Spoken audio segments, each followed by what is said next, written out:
মুভির শুরুতেই জেসন নামের একজন সিআইএ অফিসারকে দেখানো হয়। সেখানে দেখা যায় সিআইএ ডিরেক্টর তাকে ট্রেনিং দিচ্ছিল। এই ট্রেনিংয়ের শেষে জেসনকে একজন লোককে মেরে তার ট্রেনিং সম্পূর্ণ করতে বলা হয়। জেসন সেই লোকটাকে মারতে যাওয়ার আগে রবার্ট তাকে বলে, শেষবার ভেবে দেখো, একবার তুমি কাউকে মারলে তুমি খুনি হয়ে যাবে এবং তখন তোমাকে তোমার অতীতের সবকিছু পেছনে ফেলে আসতে হবে। রবার্ট এই কথা বলার পর জেসন দুবার না ভেবেই ঠিক আছে বলে সাথে সাথে লোকটাকে গুলি করে মেরে ফেলে।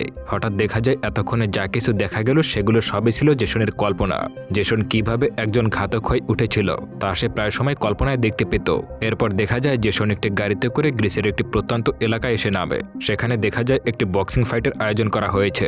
সেখানে সবাই টাকার বিনিময়ে ফাইট করতে এসেছিল।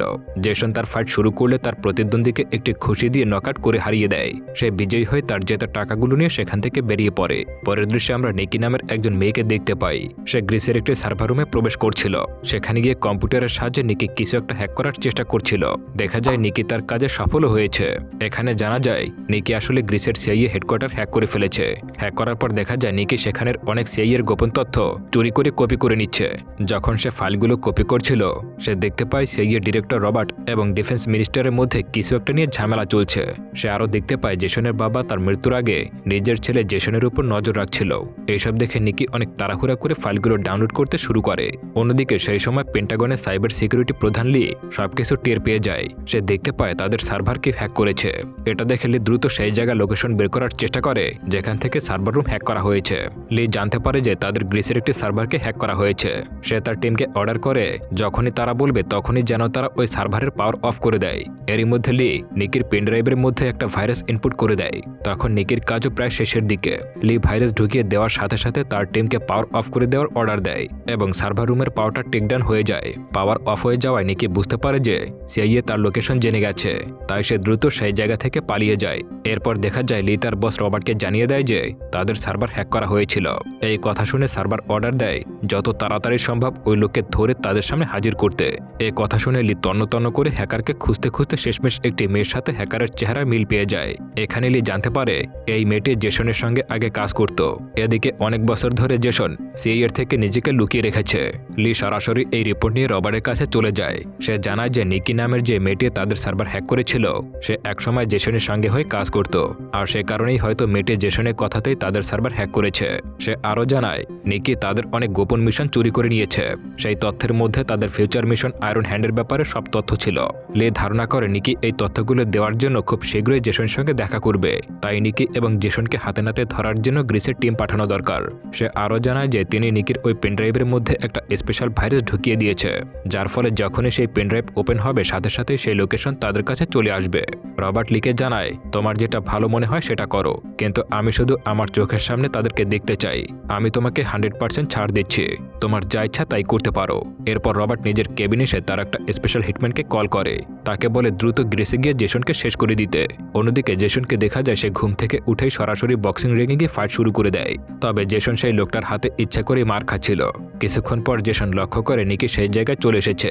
নিকিকে দেখে জেসন ফাইট ব্যাক করতে শুরু করে এবং 3 থেকে 4টা পাঁচ দিয়ে লোকটাকে হারিয়ে দেয়। বক্সিং রিং থেকে বাইরে বেরিয়ে এসে জেসন নিকির ফেলে যাওয়া একটি চিরকুট দেখতে পায়। সেখানে নিকি একটি জায়গার নাম লিখে দিয়েছে এবং 1 ঘন্টার মধ্যে সেখানে গিয়ে দেখা করার কথা বলেছে। পরের দৃশ্যে দেখা যায় হাজার হাজার সাধারণ মানুষ গ্রিসের পার্লামেন্টের চারপাশে আন্দোলন করছে। সেখানে নিকি জেসনের জন্য অপেক্ষা করতে থাকে। অন্যদিকে লি স্যাটেলাইটের সাহায্যে দেখতে পায় গ্রিসের পার্লামেন্টের বাইরে হাজার হাজার মানুষ আন্দোলন করছে। এটা দেখে তার বুঝতে বাকি থাকে না যে নিকি ওই জায়গাতে জেসনের সাথে দেখা করবে যাতে সিআইএ তাদের কোনোভাবেই ধরতে না পারে। সেজন্যই নিকি এই আন্দোলনের জায়গাটা বেছে নিয়েছে। তবুও লি নিকি আর জেসনকে খোঁজার জন্য সেখানে 4 থেকে 5টা টিম লাগিয়ে দেয়। টিমের লোকেরা সরাসরি নিকিকে খুঁজছিল। আলি মনিটরে ভিডিও ফুটেজের মাধ্যমে তাকে খুঁজে যাচ্ছিল। অনেক চেষ্টার পর শেষমেশ একটি ফুটেজে লি নিকির মতো চেহারার একজনকে দেখতে পায়। নিকির লোকেশন শনাক্ত করার পর লি দ্রুত তার টিমকে সেখানে পাঠিয়ে দেয়। সেই টিম নিকিকে ধরার জন্য এগোতে থাকে, কিন্তু এরই মধ্যে জেসন নিকির কাছে পৌঁছে যায়। সেখানে নিকি জেসনকে একটা চাঞ্চল্যকর তথ্য দেয়। সে জানায় জেসন তুমি হয়তো জানো না যে তোমার বাবার মৃত্যুর আগে তোমার উপরে নজর রাখছিল। এই কথা শুনে জেসন অবাক হয়ে যায়। সে বলে আমার বাবা তো একজন সিকিউরিটি অ্যানালিস্ট ছিল, হয়তো সেই কারণেই সে আমার উপরে নজর রাখছিল। কিন্তু নিকি দ্বিমত পোষণ করে আর বলে আমার মনে হয় না শুধু এই কারণেই তোমার উপরে নজর রাখছিল। সে জেসনকে পেনড্রাইভের ফাইলগুলো চেক করতে বলে এবং জানায় যে এগুলো দেখলেই সে আসল সত্যটা জানতে পারবে।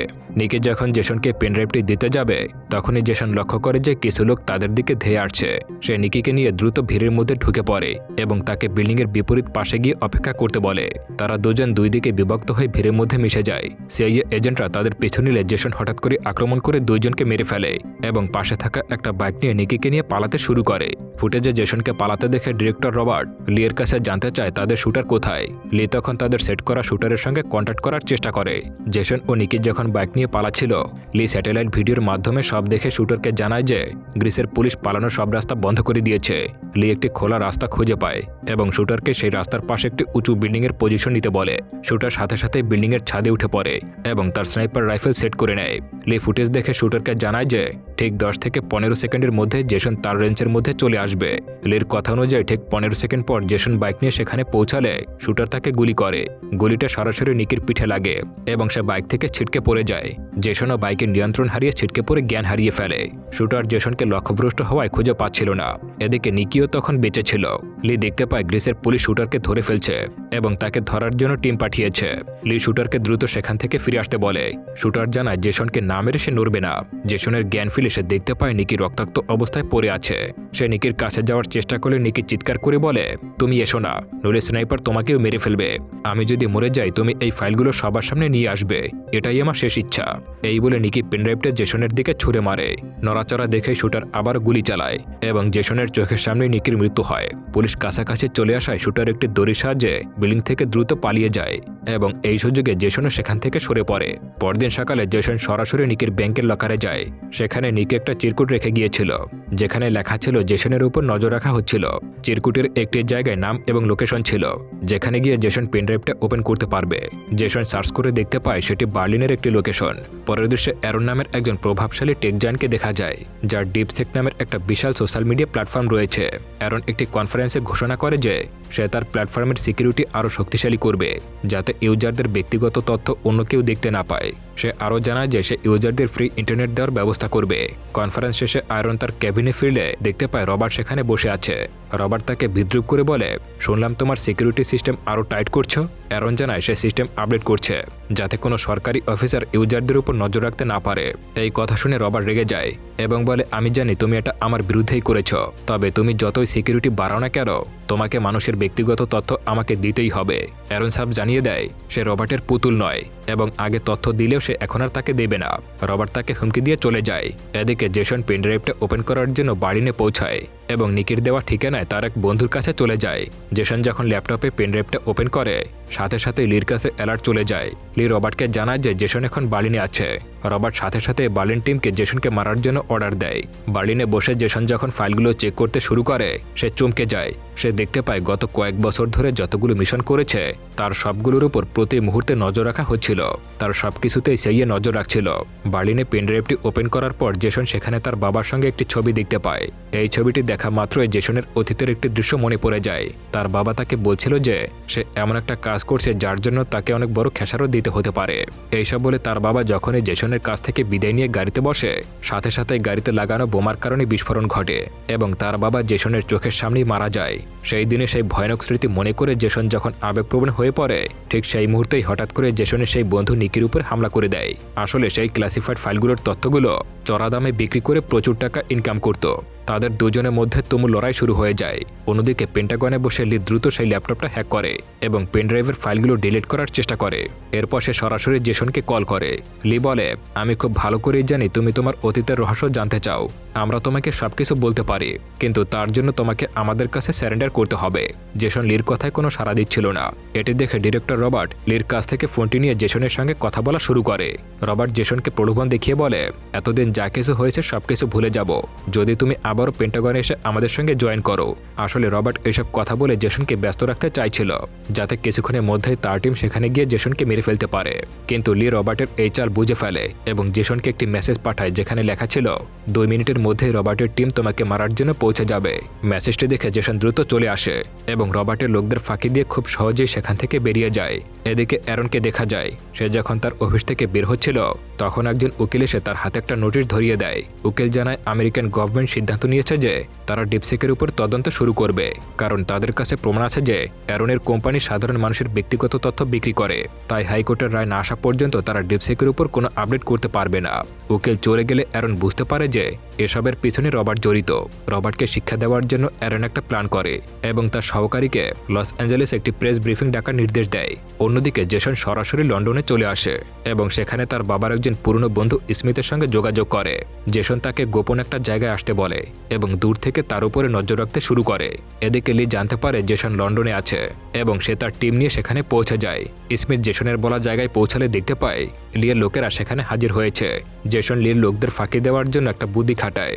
সে ওই এলাকার আশেপাশের বিল্ডিংগুলোর ফায়ার অ্যালার্ম বাজিয়ে দেয়। অ্যালার্মের শব্দে বিল্ডিংয়ের সব মানুষ আতঙ্কিত হয়ে বাইরে নেমে আসে। মানুষের এই ছোটাছুটি দেখে স্মিথ ভীষণ ঘাবড়ে যায়। জেসন যখন স্মিথকে কল করছিল তখন স্মিথ সাথে সাথে রবার্টকে সব জানিয়ে দেয়। রবার্ট তখন স্মিথের কানে একটা মাইক্রোফোন লাগিয়ে জেসনের কাছে যাওয়ার নির্দেশ দেয়।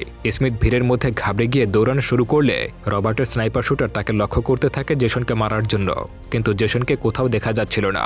হঠাৎ সুযোগ বুঝে জেসন এসে স্মিথের হাত ধরে তাকে একটা ফাঁকা রুমে নিয়ে যায়। জেসন তাকে জিজ্ঞাসা করে, তুমি আমার উপরে কেন নজর রাখছিলে? প্রথমে স্মিথ কিছু বলতে চাইছিল না। জেসন যখন রেগে তাকে লক্ষ্য করে গুলি করে তখন স্মিথ ভয়ে সব সত্য কথা বলে দেয়। স্মিথ জানায় সে জেসনের বাবার কথা মতোই তার উপরে নজর রাখছিল, কারণ জেসনের বাবা কখনোই চায়নি জেসন সিআইতে জয়েন করুক। সে সিআইয়ের অন্ধকার জগৎ সম্পর্কে খুব ভালো করেই জানত। জেসন তখন জিজ্ঞাসা করে, তাহলে আমার বাবাকে কে মেরেছিল? এই প্রশ্নটা শুনে রবার্ট মাইক্রোফোনের মাধ্যমে স্মিথকে বলতে থাকে যে তার নাম যেন কিছুতেই সামনে না আসে। জেসন যখন দেখে স্মিথ চুপচাপ দাঁড়িয়ে আছে তখন সে স্মিথের কানে লাগানো মাইক্রোফোনটি দেখতে পায় এবং সেটি নিজের কানে লাগিয়ে রবার্টের আওয়াজ শুনতে পায়। জেসনের বুঝতে বাকি থাকে না যে তার বাবার খুনের মাস্টারমাইন্ড ছিল এই রবার্ট। ঠিক সেই সময় রবার্টের সেই শুটার সেখানে চলে আসে এবং গুলি শুরু করে। জেসন নিজেকে বাঁচাতে স্মিথকে সামনে নিয়ে আসে এবং গুলিবিদ্ধ হয়ে স্মিথ সেখানেই মারা যায়। জেসন কোনো মতে একটি দড়ি ধরে বিল্ডিং থেকে নিচে লাফ দিয়ে বেঁচে যায়। শুটার নিচে আসার আগেই জেসন সেখান থেকে পালিয়ে যায় এবং রাস্তায় থাকা একটা গাড়িতে লিকে দেখতে পায়। জেসন গাড়ির দরজা গুলি করে ভেতরে উঠে পড়ে। লি ভীষণ ভয় পেয়ে যায়। জেসন লিকে জিজ্ঞাসা করে, তুমি সেদিন মেসেজ করে কেন আমাকে সাহায্য করেছিলে? লি জানায় যে রবার্ট তার বস হলেও সে আইনের ঊর্ধ্বে নয়। লি যখন জেসনের কেস নিয়ে তদন্ত করছিল তখনই সে রবার্টের আসল রূপ সম্পর্কে জানতে পারে, তাই সে চায় রবার্টের মুখোশ সবার সামনে খুলে যাক। লি আরও জানায় যে রবার্ট আজকে লস অ্যাঞ্জেলেসে অ্যারনের প্রেস ব্রিফিংয়ে জয়েন করতে যাচ্ছে এবং সেখানে সে অ্যারনের সঙ্গে খারাপ কিছু করার পরিকল্পনা করছে। লি চায় জেসন যেন কোনো রকমের ভাবে সেখানে গিয়ে রবার্টের সত্যতা সবার সামনে নিয়ে আসে। এদিকে রবার্ট লস অ্যাঞ্জেলেসে পৌঁছায় এবং জেসনও ভুয়া পাসপোর্ট ব্যবহার করে সেখানে চলে আসে। রবার্ট তার শুটারকে বলে এমন এক জায়গায় লুকিয়ে থাকতে যেখান থেকে কেউ তাকে দেখতে পায় না এবং সময় মতো কাজটা শেষ করতে বলে। রবার্ট আরও জানায় যাতে কেউ তাকে সন্দেহ না করে, সেজন্য শুটার যেন রবার্টের হাতেও একটা গুলি করে যাতে সবাই ভাবে কোনো টেরোরিস্ট হয়তো রবার্ট এবং অ্যারনকে মারার চেষ্টা করছে।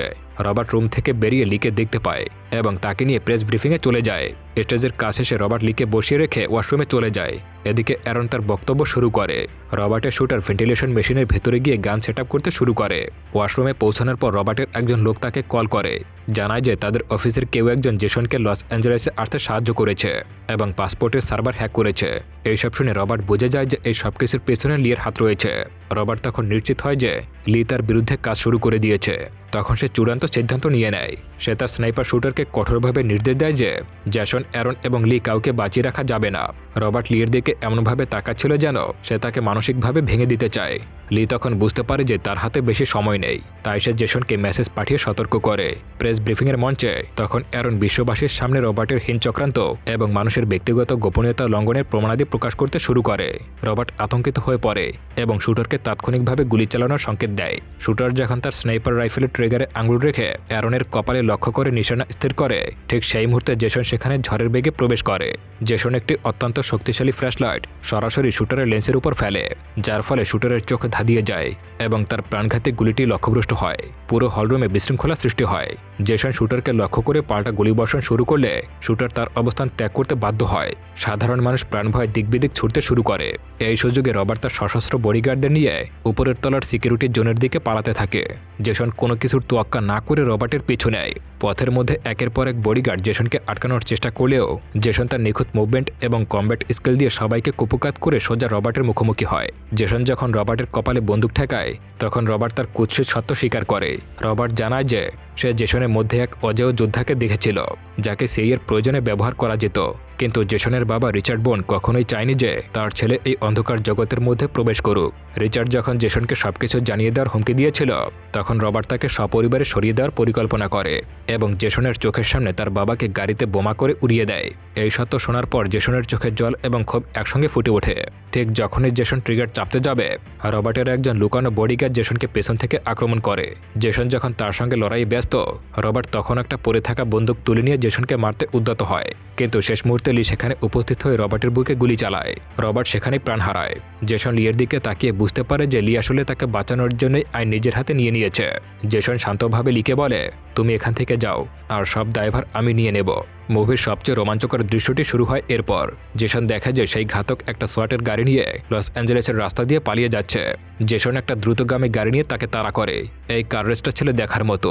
রাস্তায় অসংখ্য গাড়ি ভেঙে চুরমার করে তারা একে অপরকে টেক্কা দিতে থাকে।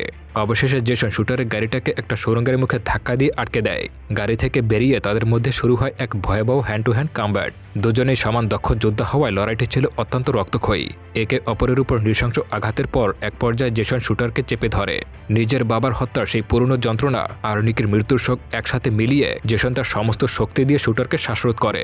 শুটার মারা যাওয়ার মাধ্যমে জেসন তার দীর্ঘদিনের প্রতিশোধ পূর্ণ করে। সবশেষে জেসন আবারও একাকী অন্ধকারের দিকে হেঁটে চলে যায়, ঠিক যেমনভাবে সে সবসময় চলে আসে। প্রতিশোধ শেষ হলেও তার জীবনের লড়াই যে থামেনি, মুভির শেষ দৃশ্যে তার গভীর চাহনিতে সেই আভাসই পাওয়া যায়। তো বন্ধুরা, কেমন লাগলো এই অসাধারণ মুভিটা তা অবশ্যই কমেন্ট করে জানাবেন। এই মুভির গল্পটা আমার কাছে খুব উত্তেজনাপূর্ণ মনে হয়েছে। আমি মুভিটা দেখার সময় একটু স্কিপ করতে পারিনি। আর ভিডিওটা দেখার সময় আপনি কি একটু স্কিপ করতে পেরেছিলেন তা অবশ্যই কমেন্ট করবেন। দেখা হচ্ছে পরবর্তী কোনো ভিডিওতে, ততক্ষণ আমার সঙ্গেই থাকুন। ধন্যবাদ।